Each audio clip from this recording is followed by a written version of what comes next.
ओम नमः शिवाय। ओम नमः शिवाय। ओम नमः शिवाय। भगवान श्री सद्गुरुदेव के श्री चरण कमल में कोटि कोटि प्रणाम करते हुए, अपने माता पिता के श्री चरण कमल में प्रणाम करते हुए और आप सभी भक्तजनों की असीम कृपा और असीम अनुकंपा से, आपके भाग्य के कारण ही भगवान शिव की कथा का आज 21वां दिन है। भगवान की कृपा से निरंतर भगवान की एक कथा हम सभी को श्रवण करने का सौभाग्य प्राप्त हो रहा है। ये कथा के अमृत की आज 21वीं बूंद है, जो कर्ण के माध्यम से हृदय में स्थापित होने जाएगी। जब भगवान कृपा करते हैं तभी भगवान की कथा का, भगवान के नाम का, भगवान के स्मरण का सौभाग्य प्राप्त होता है। हम सभी सनातनी हिंदू धर्म के लोगों को भगवान के नाम का स्मरण, कोई भी ऐसा पल नहीं जाए जब हम उनके नाम का स्मरण न करें। सदैव उनके नाम का स्मरण हमें करते रहना चाहिए। और हमारा एक कर्तव्य और भी है, हम स्वयं भगवान के नाम को लें और दूसरों को भी भगवान के नाम को लेने के लिए प्रेरित करते हैं। क्योंकि समस्त संसार के अंदर अधर्म तो बहुत तेजी से बढ़ता है, लेकिन धर्म जो है वो धीरे धीरे प्रगति करता है, धीरे धीरे बढ़ता है। और धर्म को बढ़ाने की जो जिम्मेदारी है, धर्म को आगे ले जाने का जो कर्म है, वो करने की जिम्मेदारी है हमारे युवाओं पर। सभी युवा नित्य रोज सुबह उठकर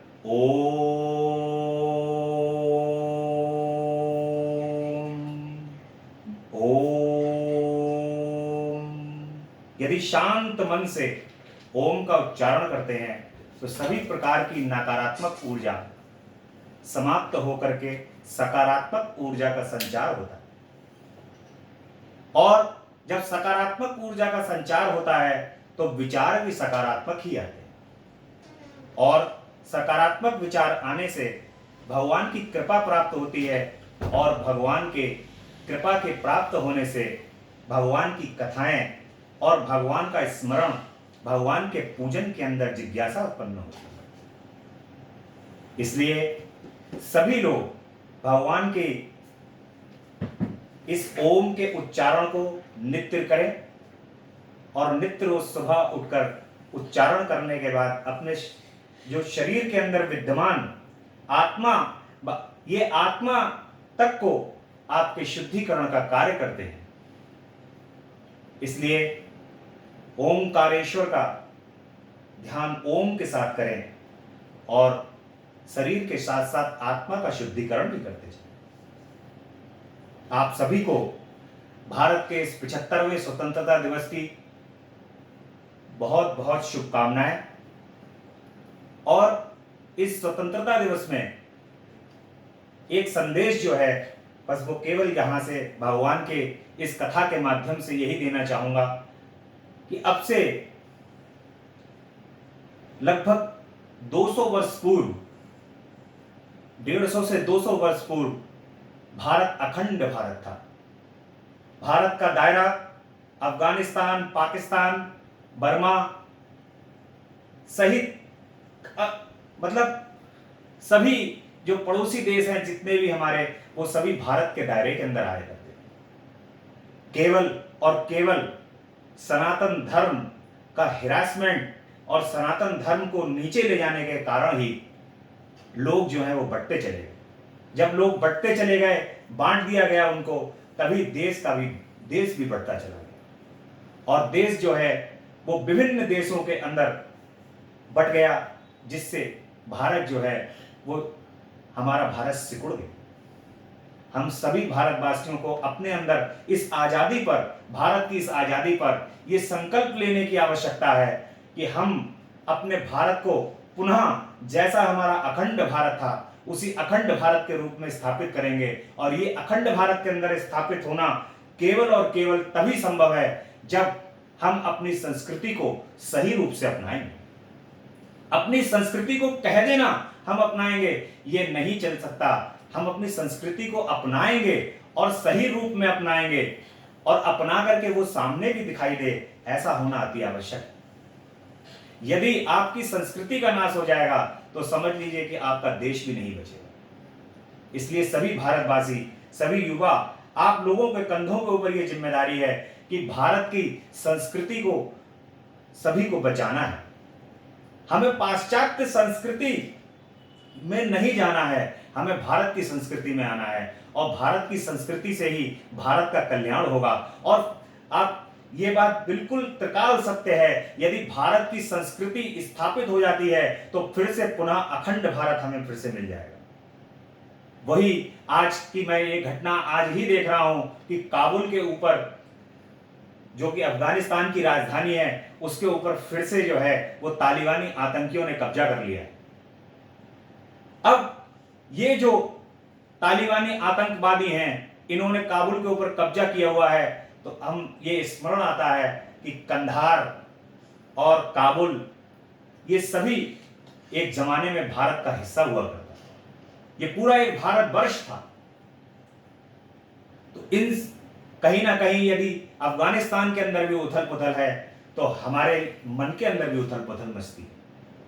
इस प्रकार से भगवान भोलेनाथ यदि कृपा करेंगे, भगवान शिव से हमारी इस कथा के माध्यम से उनके श्री चरण कमल में यह प्रार्थना है कि भारत एक अखंड भारत हो, भारत एक उज्जवल भारत हो और भारत के युवा जो हैं वो उज्जवल हों, पूरे विश्व के अंदर भारत का डंका बजे और भारत पूरे जय जय हिंद जय भारत के नारे पूरी दुनिया के अंदर सुनाई दें।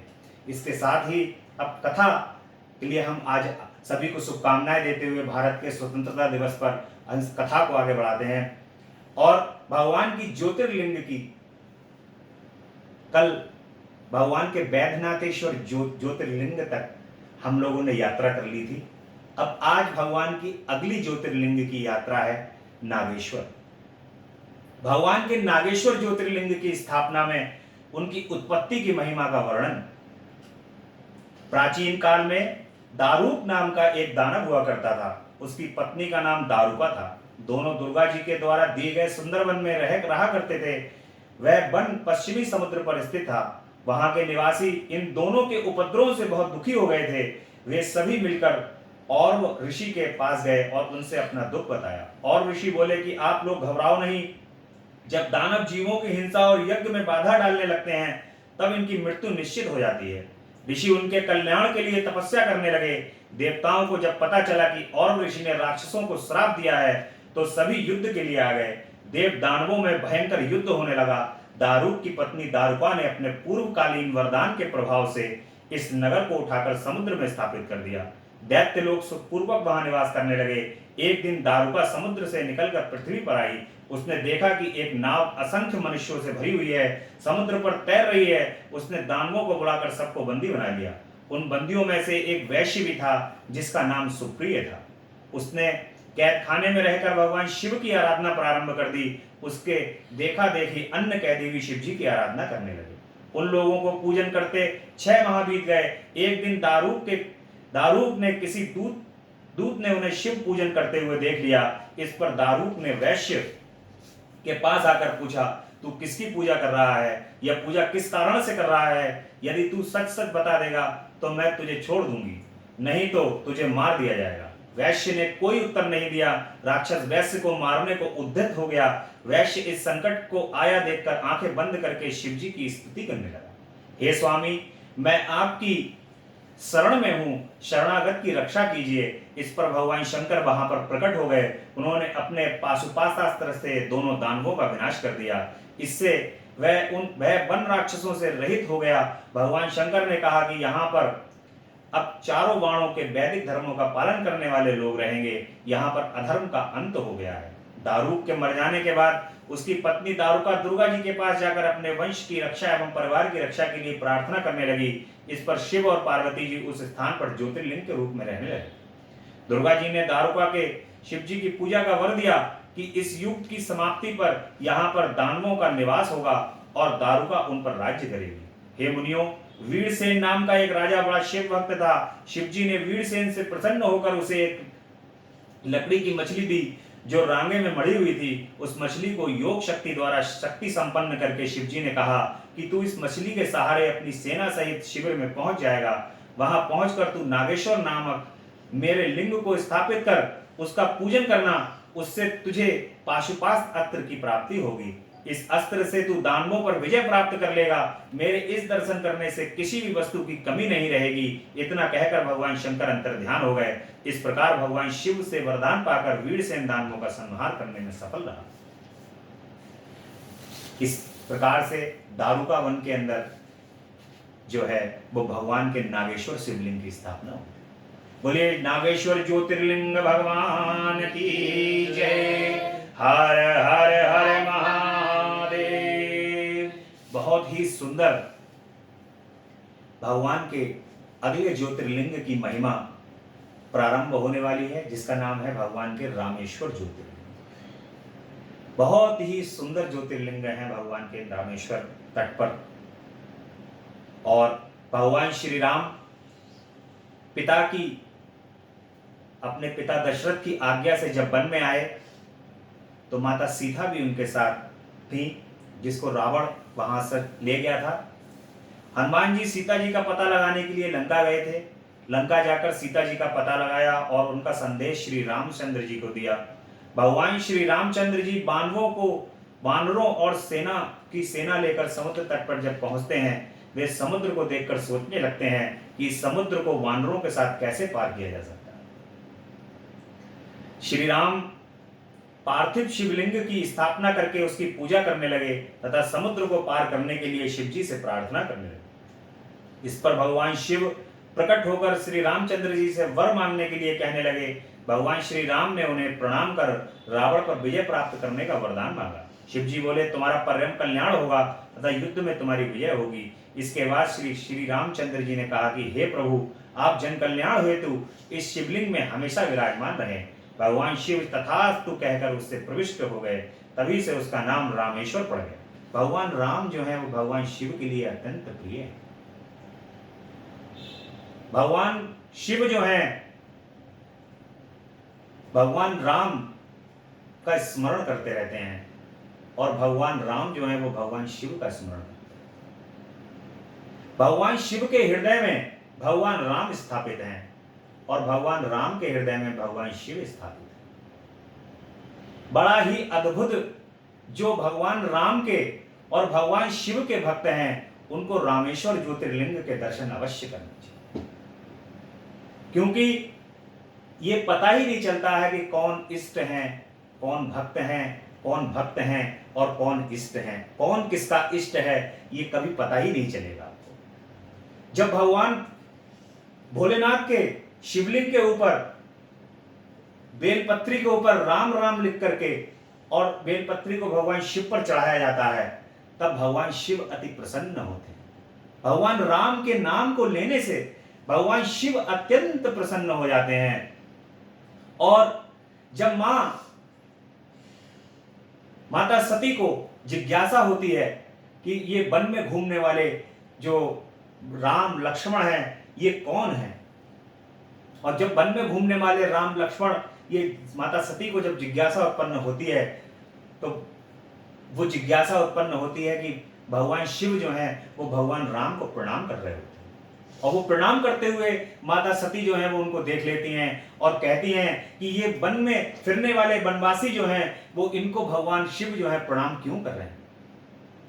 इस पर भगवान शिव जो हैं वो भगवान राम की महिमा को बताते हैं, लेकिन माता कहती हैं, माता सोचती हैं कि मैं भगवान राम की परीक्षा लूं, और वे भगवान राम की परीक्षा लेने के लिए सीता जी का रूप धारण करके वहां उसमें वन में पहुंच जाती हैं। और जैसे ही वो वन के अंदर पहुंचती हैं वैसे ही भगवान राम उनको प्रणाम करके कहते हैं कि माँ यहाँ पर कैसे आना हुआ। तो उस माता सती से तुरंत कहते हैं इस प्रकार से भगवान शिव जो है वो अपने मन, अपने हृदय के अंदर से ये सोचते हैं कि आपने प्रभु श्री राम के ऊपर जो है वो अविश्वास जाहिर किया हुआ है, और ये अविश्वास उसी वक्त हृदय के अंदर वो धारण कर लेते हैं कि आपने मेरे इष्ट के ऊपर अविश्वास धारण किया हुआ है, राम के ऊपर अविश्वास धारण किया हुआ है। इसी कारण जो है वो माता सती के शरीर का त्याग हो जाता है। उस शरीर से जो है वो माता शरीर को, उस शरीर से भगवान शिव जो है वो माता सती को धारण नहीं करते। भगवान की इतनी विचित्र लीला है भगवान राम और भगवान भोलेनाथ की,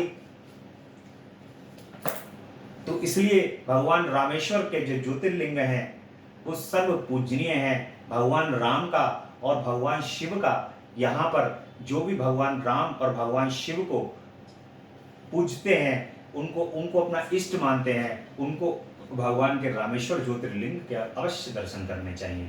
भगवान और भक्त का ये अटूट मिलन है। यहाँ पर भक्ति प्राप्त होती है। रामेश्वर ज्योतिर्लिंग को प्राप्त करने के बाद जो भी सच्चे मन से भगवान शिव की पूजा करता है उसको भगवान की भक्ति प्राप्त हो, निर्मल भक्ति प्राप्त हो। सुदेहा और सुधर्मा की कथा भी जो है वो यहाँ पर मिलती है। सूत जी बोले कि हे मुनियों, अब घुश्मेश नामक ज्योतिर्लिंग का वर्णन सुनो। अब भगवान के घुश्मेश्वर ज्योतिर्लिंग हैं रामेश्वर। बोली रामेश्वर भगवान की जय, रामेश्वर ज्योतिर्लिंग भगवान की जय। हर हर हर महादेव, सियापति रामचंद्र भगवान की जय। घुश्मेश्वर ज्योतिर्लिंग में जो भगवान की कथा है उसमें कहते हैं कि सूत जी बोले कि हे मुनिवरों, अब घुश्मेश नामक ज्योतिर्लिंग का वर्णन सुनो। उनकी महिमा अपरंपार है। दक्षिण दिशा में देव नाम का एक सुंदर पर्वत है, वहां सुधर्मा नाम का एक श्रेष्ठ ब्राह्मण रहता। वह भारद्वाज गोत्र का था। उसकी पत्नी का नाम सुदेहा था। सुदेहा प्रतिदिन अग्निहोत्र करने वाली शिवजी की परम भक्त थी, परंतु वह निसंतान थी। सुधर्मा को तो इसका कोई दुख नहीं था, परंतु उसकी पत्नी सुदेहा दुखी रहती थी। वह पुत्र की प्राप्ति चाहती थी। इस पर पति अपनी पत्नी को समझाता कि सभी संबंध स्वार्थ के लिए होते हैं। माता पिता पुत्र आदि सभी को हमने देख लिया है। कभी कभी पत्नी के ज्यादा दुखी होने पर वह उसे फटकार लगाकर चुप करा देता था। वह हमेशा शिव जी की भक्ति में ही लगा रहता था। एक दिन की बात है कि सुदेहा अपनी सहेलियों के साथ मन बहलाने हेतु चली गई। वहां पर उसका कई स्त्रियों के साथ झगड़ा हो गया। उस झगड़े में स्त्रियों ने उससे कहा कि तू तो बांझ है, तू इतना अभिमान किस लिए करती है? हमें पता है कि तेरे पास बहुत धन है, परंतु कोई संतान न होने का कारण तेरे धन पर राजा का अधिकार हो जाएगा। यह धन दौलत तेरे किस काम की रहेगी? हमारा धन तो हमारे पुत्रों के काम आ जाएगा। इस प्रकार की बातें सुनकर सुदेहा घर को लौट आई। वह बहुत दुखी होने लगी।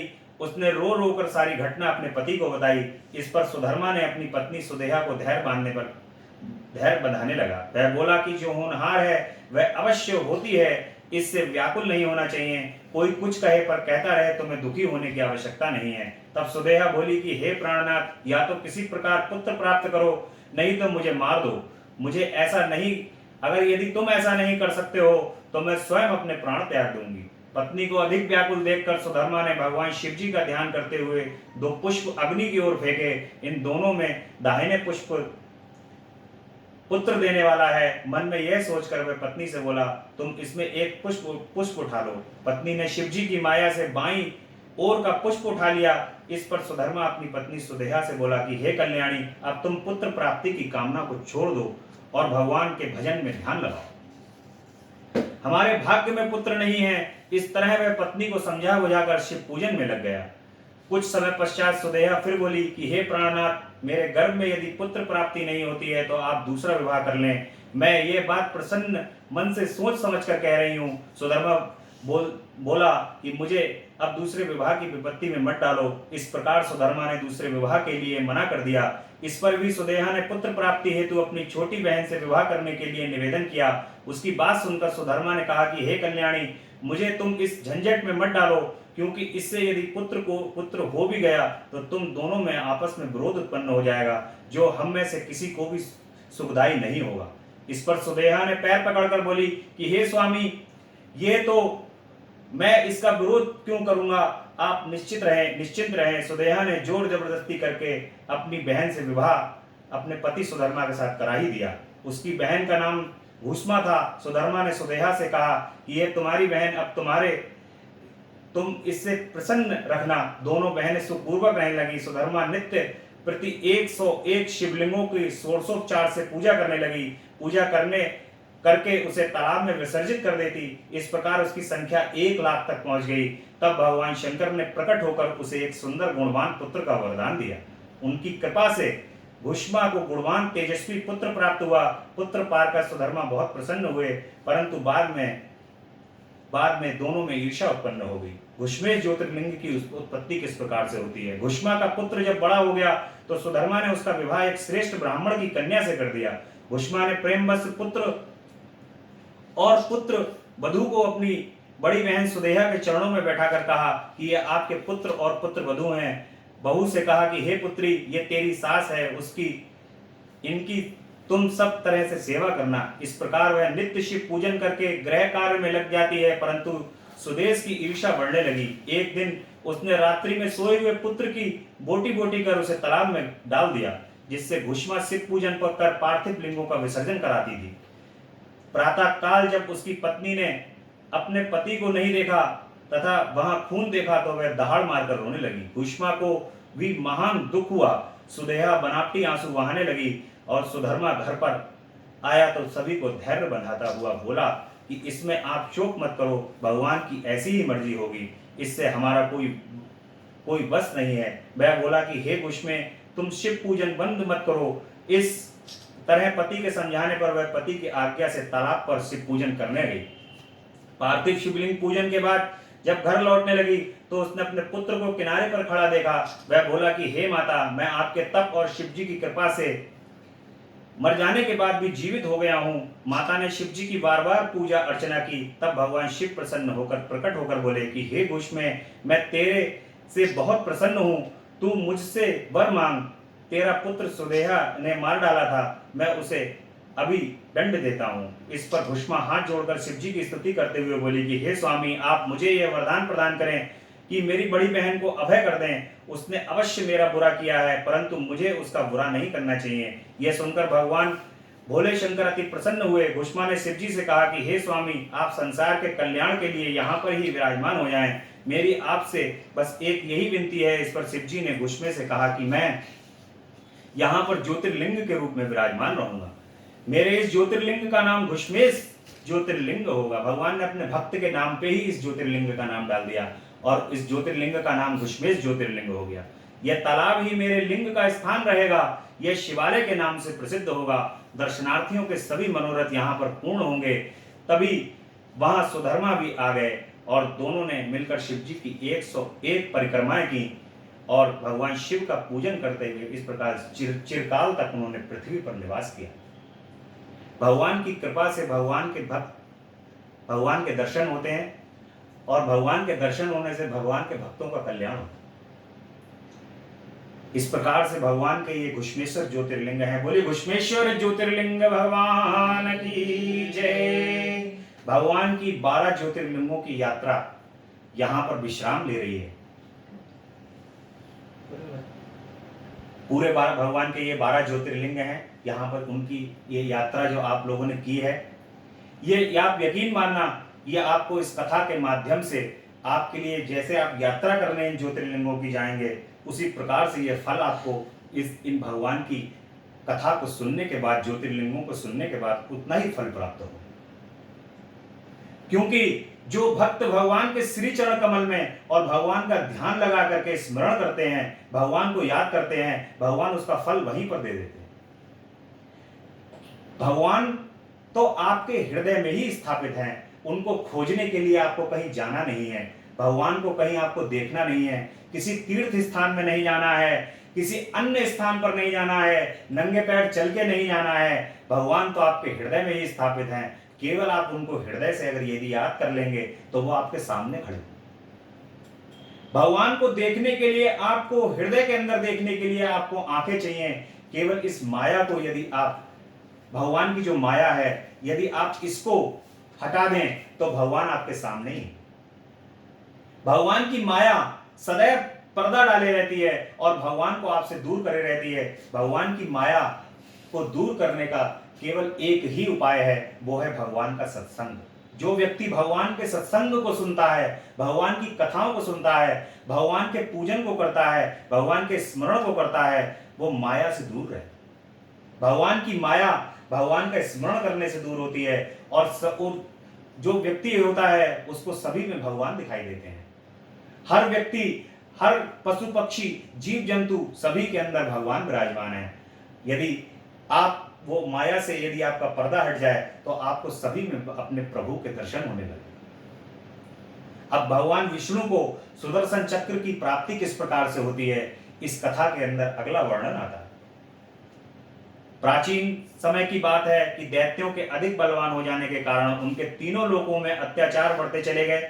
समस्त दैत्य धर्म का लोप करने के लिए उद्यत रहते थे। इन दैत्यों से दुखी होकर सभी देवता ब्रह्मा जी को लेकर भगवान श्री हरि के पास गए और उनसे अपने दुखों का वर्णन किया। इस पर श्री हरि ने देवताओं से कहा, तुम डरो मत, मैं शंकर भगवान की पूजा करूंगा, उनकी कृपा से तुम्हारे दुखों का विनाश अवश्य होगा। यह सुनकर अपने देवता जो है वो अपने अपने स्थानों को चले जाते हैं। देवताओं के चले जाने के पश्चात श्री हरि जगत के कल्याण के लिए कैलाश पर भगवान शिव के पास जाते हैं। वहां जाकर एक कुंड में विधि विधान से अग्नि स्थापित करके श्री हरि दृढ़ संकल्प करके शिव जी की तपस्या करते हैं।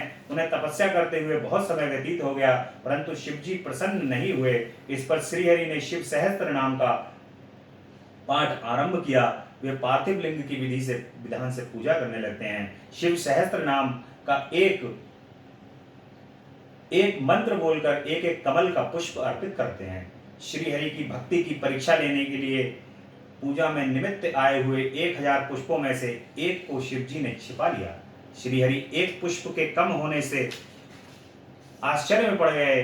बहुत खोज करने पर भी उन्हें कमल नहीं दिखाई पड़ा। इस पर 1000 की संख्या पूरी करने के लिए उन्होंने अपना कमल के समान एक नेत्र निकालकर भगवान शिव जी को अर्पण कर दिया। भगवान को कहा जाता है कमल नयन। तो इसी प्रकार से भगवान ने उस कमल की पूर्ति करने के लिए अपने नयन को निकाल करके भगवान के लिए जब समर्पित कर देते हैं, ऐसा करते ही शिव जी भगवान प्रकट हो जाते हैं और श्री हरि से कहते हैं कि आप दैत्यों के कारण आपका जो ये निमित्त है और जो आपने ये पीड़ा बताई हुई है, इसके लिए दुष्ट दानवों का वध करने के लिए मेरे पास कोई अस्त्र शस्त्र नहीं है, ये भगवान विष्णु कहते हैं उनसे, और मैं इसी कारण से यहाँ आपके पास कैलाश पर आया था। यह सुनकर भगवान शंकर श्री हरि को एक दिव्य तथा चमकता हुआ चक्र प्रदान करते हैं। इस चक्र को ही सुदर्शन चक्र कहते हैं। इसी सुदर्शन चक्र की सहायता से श्री हरि ने दैत्यों का वध करके संसार में शांति स्थापित की थी। तो भगवान शिव जो हैं वो भगवान विष्णु को सुदर्शन चक्र प्रदान करते हैं और भगवान कहते हैं कि जो निज भक्तन को वैरी है सो निज वैरी मेरो, और भक्तन की रक्षा हित कारण चक्र सुदर्शन हेरो। मेरा इस संसार में कोई वैरी नहीं है, मेरा इस संसार में कोई दुश्मन नहीं है, मैं किसी को भी अपना शत्रु नहीं मानता हूं, लेकिन जो मेरे भक्तों को सताता है, जो मेरे भक्तों को कष्ट पहुंचाता है, वही मेरा वैरी है। और इसी कारण से ये सुदर्शन चक्र जो है वो केवल उसी समय पर कार्य में आता है जब मेरे भक्तों के ऊपर पीड़ा होती है और मेरे भक्तों के ऊपर कष्ट आता है। इस प्रकार से भगवान शिव और भगवान विष्णु एक ही हैं। अपने मन के अंदर कोई किसी भगवान की इन लीलाओं को देख करके मन के अंदर कोई भी छोटा बड़ा किसी को ना समझे। यदि जिस दिन भी किसी ने भगवान विष्णु को, भगवान शिव को और भगवान ब्रह्मा को छोटा बड़ा यदि समझ लिया तो आप समझ लीजिए कि आपकी भक्ति जो है वो वहां से शून्य हो जाएगी। भगवान के श्री चरण कमल के अंदर आपकी भक्ति वहां से फिर से शून्य हो जाएगी, और जब तक आप इन तीनों को एक नहीं समझ लोगे तब तक आपकी भक्ति आगे नहीं होगी। इसलिए कदापि ऐसा घोर पाप जीवन के अंदर नहीं करना चाहिए। कभी भी जो अपने इष्ट को अपने हृदय के अंदर धारण करके जो जिनकी भी आप पूजन करते हैं वे इष्ट ही आपके सर्वोपरि हैं, और पूजन आपको भगवान सम्मान ध्यान सब आपको सभी का करना चाहिए। कभी भी आपको हृदय के अंदर कोई छोटा बड़ा नहीं सोचना चाहिए, क्योंकि यदि सारे ही इस ब्रह्मांड के अंदर जो ज्योतिर्लिंग ज्योति है वो एक ही है। सभी भगवान जो है वो मुखौटा अलग अलग पहने हुए हैं। जैसे कोई हनुमान जी का रोल कर रहा है, कभी कभी कोई जो है वो विष्णु जी का रोल करने लगता है, राम जी का रोल करने लगता है, लेकिन क्या होता है वो अपना रूप अलग अलग बना लेता है। इसी तरीके से सारे ही भगवान जो हैं वो सब एक हैं, कोई भी अलग अलग नहीं है। जो इनको अलग अलग समझता है वो अपने जीवन के अंदर घोर पाप करता है और भगवान की भक्ति उसको कभी प्राप्त नहीं हो सकती। इसलिए भगवान विष्णु, भगवान शिव और ब्रह्मा जी को एक ही समझना चाहिए। ब्रह्मा विष्णु महेश ये तीनों देव एक ही हैं, अलग अलग नहीं है। क्योंकि जब तक लीलाएं नहीं होंगी तब तक देवताओं का और मनुष्यों का और दैत्यों का कल्याण नहीं होगा। देवताओं का और दैत्यों का और मनुष्यों का कल्याण करने के लिए भगवान तरह तरह की लीला करते हैं और अपने लीला क्षेत्र में लीला करने के बाद सभी को सुख प्रदान करते हैं। भक्तों को सुख भी भगवान की लीला से प्राप्त होता है और जो दानव होते हैं उनको भी सुख मिलता है, मनुष्य होते हैं उनको भी सुख मिलता है और देवता होते हैं उनको भी सुख की प्राप्ति होती है। यदि भगवान लीला ना करें, यदि ठुमक ठुमक चलत रामचंद्र बाजत पैजनिया, अगर भगवान जो है वो ठुमक ठुमक के नहीं चलेंगे अपने आंगन के अंदर, तब तक जो है भक्त आनंद कैसे लेंगे। अगर रावण पैदा नहीं होंगे तो भगवान जन्म कैसे लेंगे। भक्तों के हृदय के अंदर जो इतने वर्षों से अपने हृदय के अंदर अभिलाषा रखे रहते हैं कि कब मेरे राम आएंगे, कब मेरे राम आएंगे, कब मेरे राम आएंगे। जब राम आते हैं तो उनके हृदय को शीतलता प्रदान होती है। भगवान श्री कृष्ण जो है उनके आने का कारण जो है वो कंस नहीं है, उनके आने का कारण तो उनके भक्त है। भगवान राम के आने का कारण जो है वो रावण नहीं है, भगवान राम के आने का कारण तो उनके भक्त हैं जो इतने वर्षों से बाट जो रहे हैं अपने प्रभु की। इस पृथ्वी के अंदर लगातार उनका चिंतन कर रहे हैं कि कब मेरे राम और कब मेरे कृष्ण आएंगे, कब हम उनके दर्शन करेंगे, कब अपने हृदय को हम तृप्त करेंगे। तो इसलिए कदापि अपने हृदय के अंदर, चूंकि यहां पर भगवान भोलेनाथ की महिमा का वर्णन किया जा रहा है, भगवान के भोलेनाथ की महिमा के वर्णन के अंदर शिव जो है वो एक तत्व है और परम तत्व है। उन शिव तत्व से ही सभी तत्व निकले हैं, भगवान शिव से ही सभी तत्वों की उत्पत्ति हुई है और जिसकी उत्पत्ति जिससे हुई है वह उससे भिन्न कैसे हो सकता है। भगवान भोलेनाथ के एक भाग से ब्रह्मा विष्णु महेश और जगदम्बा के एक भाग से जो है वो तीनों देवियां प्रकट होती हैं। उसके बाद इस सृष्टि का निर्माण होता है और उसके बाद ये सृष्टि जो है वो चलती है। तो ये तीनों ही देव जो है वो अलग कैसे हो सकते हैं, ये तीनों ही देवता जो हैं वो कैसे भिन्न हो सकते हैं, कैसे छोटे हो सकते हैं और कौन बड़ा हो सकता है। तो इसलिए अपने हृदय के अंदर ये त्रुटि बिल्कुल भी नहीं आने दें, प्रवेश भी नहीं करने दें। हृदय के दरवाजे को बिल्कुल बंद कर दें कि अंदर प्रवेश भी नहीं करने दें इस चीज के लिए कि कौन छोटा है और कौन बड़ा, बिल्कुल भी नहीं। इसलिए भगवान यहां पर सुदर्शन चक्र की भगवान विष्णु और भगवान शिव की लीला होती है और उनको सुदर्शन चक्र प्राप्त हो जाता है। अब भगवान के शिव सहस्त्र नाम का जो फल है वो उसका वर्णन यहां पर किया गया है। श्री हरि द्वारा कहा गया है कि सहस्त्र नाम स्तोत्र का फल महान है। इसी के पाठ से तथा पूजन से खुश होकर भगवान शंकर ने श्री हरि को सुदर्शन चक्र भेंट किया था।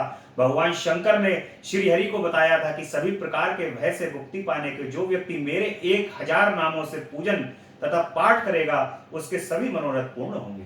शिव सहस्त्र नाम का बड़ा ही महत्व है। जो भी भगवान शिव के सहस्त्र नाम को पढ़ता है और भगवान शिव के सहस्त्र नाम को करता है उसकी सभी मनोरथ और जीवन के अंदर आए हुए सभी प्रकार के कष्ट दूर होते हैं। भगवान शिव की कृपा से उसके जीवन के अंदर सभी प्रकार के कष्ट दूर होते हैं। क्योंकि यह सुदर्शन चक्र भी तुम्हें भय मुक्त करेगा, इसे धारण करो। जो व्यक्ति प्रातः काल उठकर मेरा पूजन करके खड़े होकर मेरे इन 1000 नामों का पाठ करेगा उसे सभी सिद्धियां प्राप्त होंगी कि हे श्री हरि तुम मेरे से कोई वर मांगो। श्री हरि बोले कि इस दास पर आपकी कृपा बनी रहे, मैं आपकी भक्ति में सदा सराबोर हूं, बस मुझे यही वरदान प्रदान कीजिए। ये भगवान शिव के सहस्त्र नाम की महिमा है और जो कि भगवान विष्णु और भगवान शिव के बीच में जो लीला चल रही है, उस लीला के अंदर भगवान शिव कहते हैं कि जो शिव सहस्त्र नाम को प्रातः काल उठकर 1000 नामों को लेगा, शिव सहस्त्र नाम को, वो सभी प्रकार के दुखों से मुक्ति होगी और परम पराक्रम और परम बल को प्राप्त करेगा। अब भगवान के शिव भक्तों की कथा यहां पर आती है।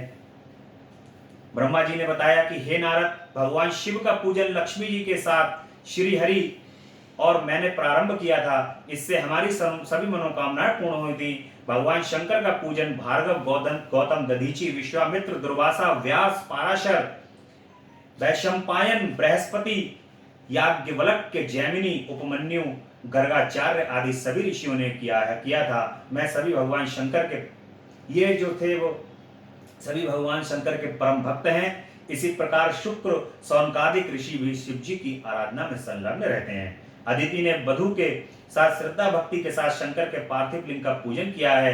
इंद्रादिक लोकपाल, वशु आदि देव, सिद्ध, गंधर्व, किन्नर तथा अन्य देवता भगवान शिव की आराधना में लगे रहते हैं।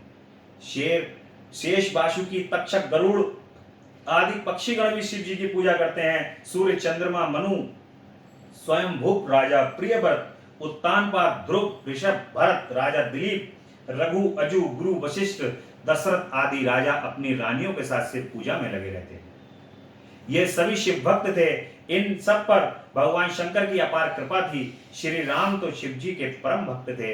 वे रुद्राक्ष की माला एवं भस्म धारण किए रहते थे। वे शंकर जी के पार्थिव लिंग की पूजा करते थे। इस प्रकार से जो है वो भगवान के शिव के पूजन के करने का वर्णन किया गया है।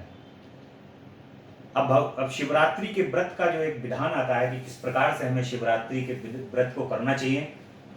मेरे हिसाब से ये वाला वीडियो जो है वो निकाल के और भेजा जाए कि भगवान के व्रत के विधान क्या है, शिवरात्रि के जो व्रत करते हैं उसका विधान क्या है, किस प्रकार से।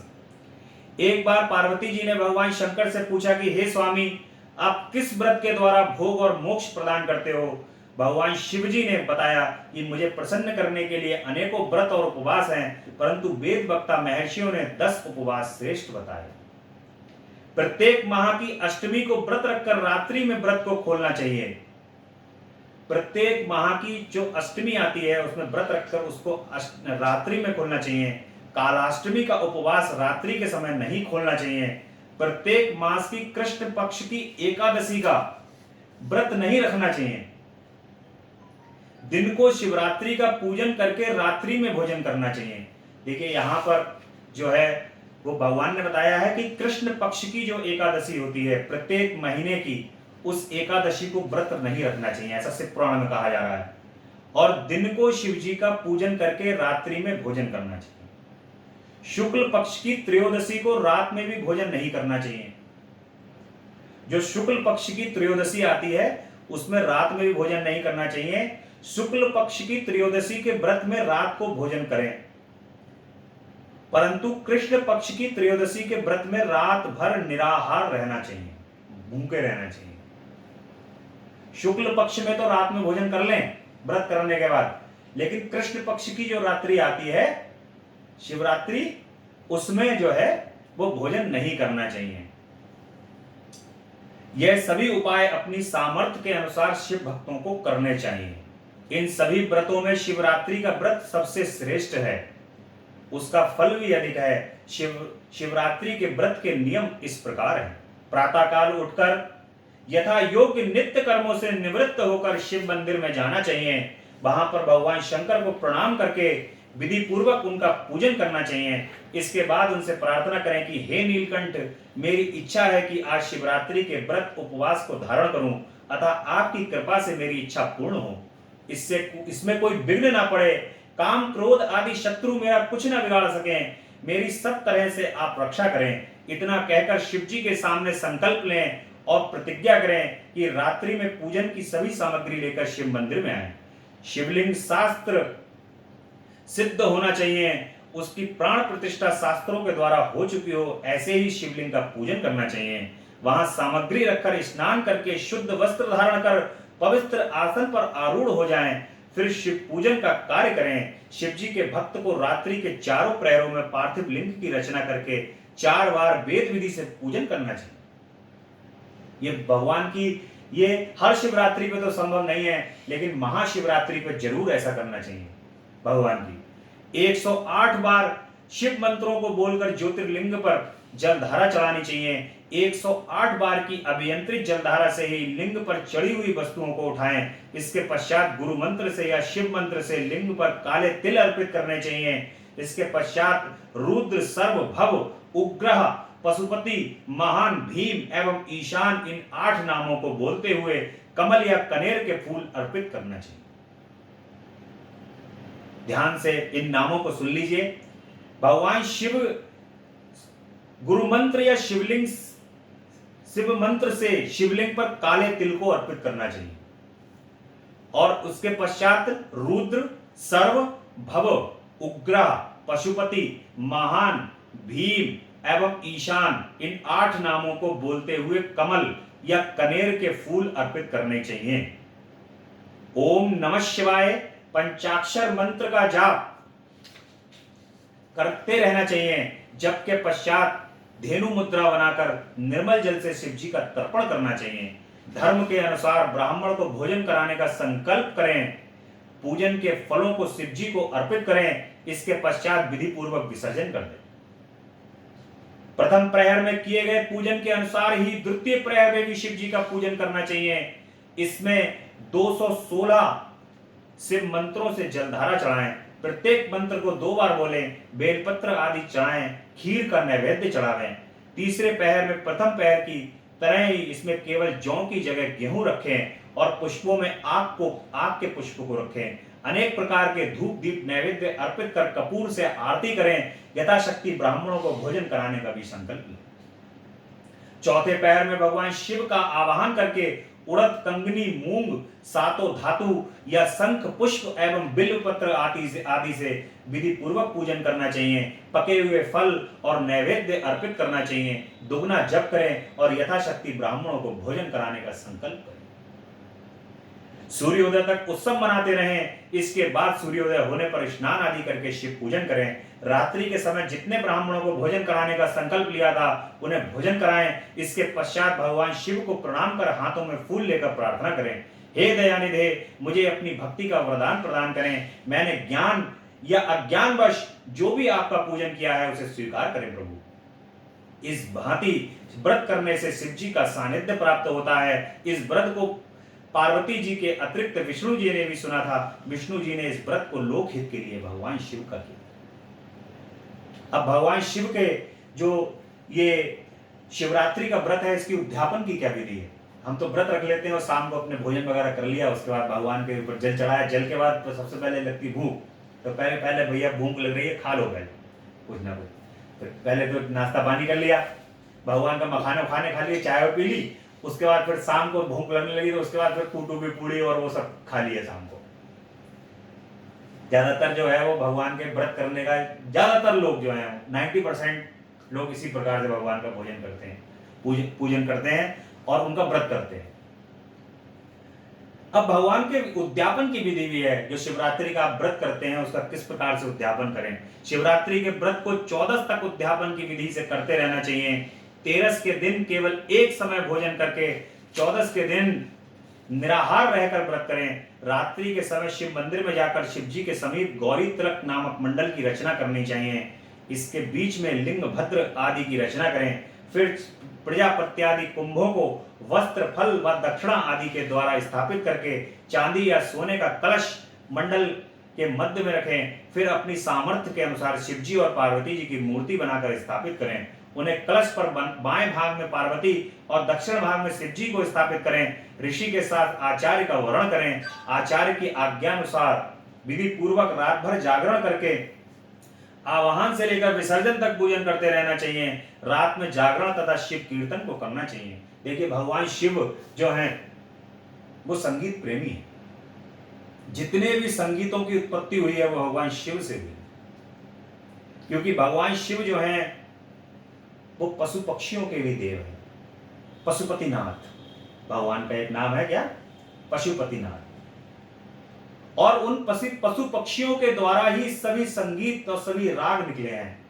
इस कारण जो है वो भगवान शिव जो हैं वो सभी संगीत के देवता भी हैं। जिसको भी अपने जीवन के अंदर नृत्य सीखना हो या संगीत सीखना हो, उनको भगवान शिव की पूजा अवश्य करनी चाहिए।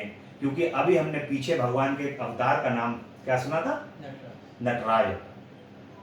भगवान के नटराज अवतार जो है वो भगवान नृत्य प्रेमी हैं। पुराने प्राचीन काल में आपने देखा होगा कि रावण ने जो है उस तांडव स्तोत्र की रचना करता है। पीछे जो राक्षस थे उन्होंने नृत्य करके भगवान को प्रसन्न कर लेते हैं।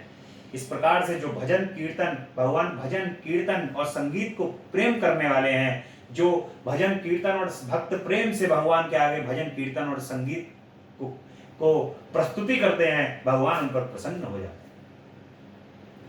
प्रातःकाल नित्य कर्म स्नान आदि करके शिव जी का पूजन श्रद्धा एवं भक्ति से करना चाहिए। शास्त्र विधि से हवन भी कराएं। आभूषणों से सज्जित बछड़े सहित गौ का दान करें। आचार्य को यथाशक्ति दक्षिणा देकर संतुष्ट करें।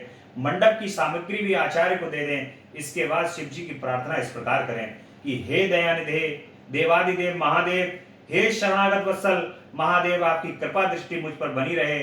आपकी कृपा से मैं इस कार्य को पूर्ण कर सका हूं।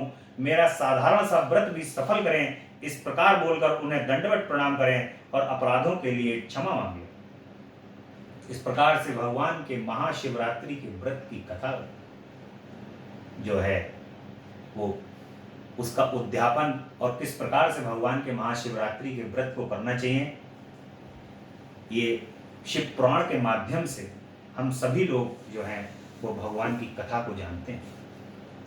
अब 2 मिनट के लिए भगवान की यहाँ पर स्तुति करेंगे। ओम नमः शिवाय बोलो, ओम नमः शिवाय, ओम नमः शिवाय बोलो, ओम नमः शिवाय। तेरा पल पल बीता जाए मुख से जप ले नमः शिवाय। तेरा पल पल बीता जाए जप ले नमः शिवाय। ओम नमः शिवाय, ओम नमः शिवाय, ओम नमः शिवाय, ओम नमः शिवाय। मुसाफिरी जब पूरी होगी, मुसाफिरी जब पूरी होगी, चलने की मजबूरी होगी, चलने की मजबूरी होगी। अवसर खाली न जाए मुख से जप ले नमः शिवाय। अवसर खाली न जाए मुख से जप ले नमः शिवाय। ओम नमः शिवाय, ओम नमः शिवाय, ओम नमः शिवाय, ओम नमः शिवाय। तेरा पल पल बीता जाए, तेरा पल पल बीता जाए मुख से जप ले नमः शिवाय। ओम नमः शिवाय, ओम नमः शिवाय। बोले शंकर भगवान की जय। भगवान की स्तुति करेंगे यहाँ पर। जय अविनाशी जय कैलाशी शंकर शंभु हरे हरे। करे स्तुति हम भूतेश्वर जग बंधन से डरे डरे। ना जाने हम रूप तुम्हारा, ना स्वरूप ही पहचाने। जान सके ना ब्रह्मा विष्णु हम माया कैसे जाने। लेकिन इतना सुनते आए तुम हो सर्प जटाधारी।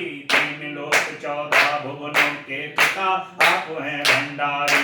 विचरण करते आप सदा ही बैल पीठ पर चढ़े चढ़े। जय अविनाशी राशि शंकर शंभु हरे हरे। करे स्तुति हम भूतेश्वर जय बंधन से डरे डरे।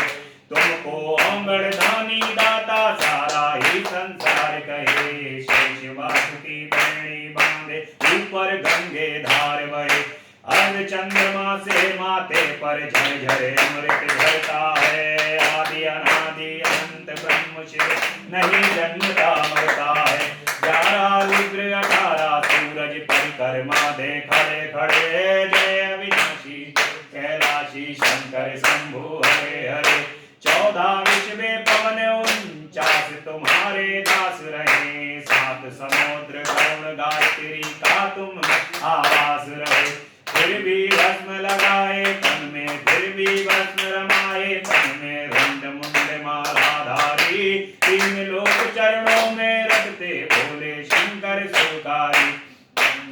प्रखर जाप कर नमः शिवाय, प्रखर जाप कर नमः शिवाय। पार उतर गए बड़े बड़े, जय अविनाशी जय कैलाशी शंकर शंभु हरे हरे। जय अविनाशी जय कैलाशी शंकर शंभु हरे हरे। पार्वती माँ उमा भवानी गिरिजा गौरी संग रहे। कान कुंडल झूल कमंडल रंग विभूति अंग रहे। रिद्धि सिद्धि धन देने वाले सारे संकट दूर करो। निसंतानों को संताने निर्धन के भंडारे भरो।